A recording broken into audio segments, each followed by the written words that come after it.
भीष्टसूचनम् आबीरपल्ली पतिपुत्रकान्ता दास्याभिलाषाति बलाश्ववारः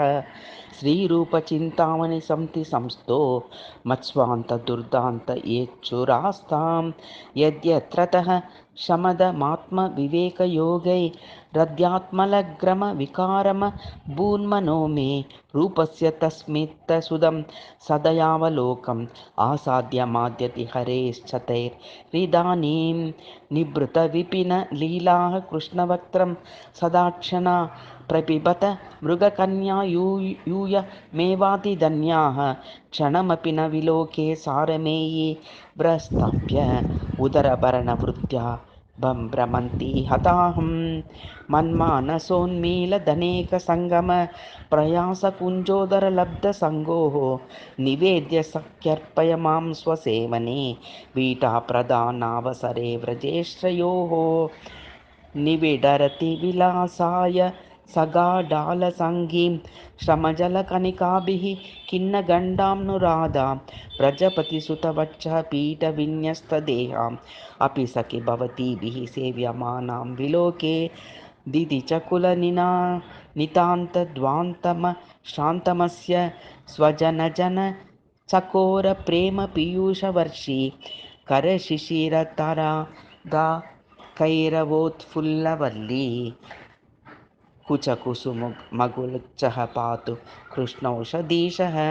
रासे लास्यं रसवति समं राधया माधवस्य शामृत्कृच्छे दधिकरकृते स्वारकेलीविवादम् आलीमध्ये स्मरपवनजं नर्मभङ्गीतरङ्गं काले कस्मिन् कुशलभरिते हन्त साक्षात्करोमि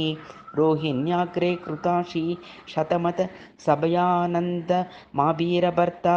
भीत्या शश्वन् नृसिंहे हलिनि सखिकुले न्यस्य सहस्रं व्रजेष्या साटोपस्नेह मधुब्रज जननिवहै राधिकादिप्रियाभिः श्लाघं वीक्ष्यमानः श्रितसुरभिरट नव्यगोपः सपायात् अदृष्टादृष्टेव स्फुरति सखि केयं व्रजवधूः कृतोऽस्मिन्नायाता भुजितुमलतुला त्वां मधुपुरात् अपूर्वेनापूर्वा रमय हरिणैनां नामीति स राधिकोद्दण्डुख्या विदितयुवतिभिः स्थितमदात् राधेति नाम नवसुन्दर दीमुग्धं कृष्णोति नाम मधुराद्भुत गाढदुग्धं सर्वक्षणं सुरभिराग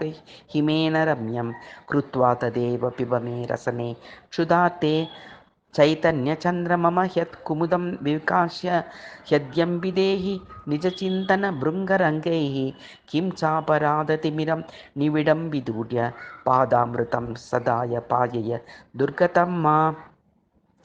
पिकपटुरवबाध्यैर्भृङ्कारगानैः स्फुरदत्तुलकुङ्ककोडरङ्गैः सरङ्गं स्मर सदसि कृतोद्यन्नुर्तः श्रान्तगात्रं व्रजनवयुवयुग्मं नर्तकं बीजयामि यत्पादाम्बुजयुग्मि विच्युतरजः सेवाप्रभावादहं गान्धर्वसरसिगिरीन्द्रनिकटे कष्टोऽपि नित्यं वसन् तत्प्रेयो गणपालितो निजसुधा राधामुकुन्दाभिधा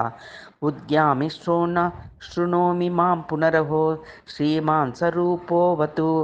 इति श्रीरघुनाथदासगोस्वामी विरचितस्तवावल्यां श्री अभीष्टसूचनं सम्पूर्णम्।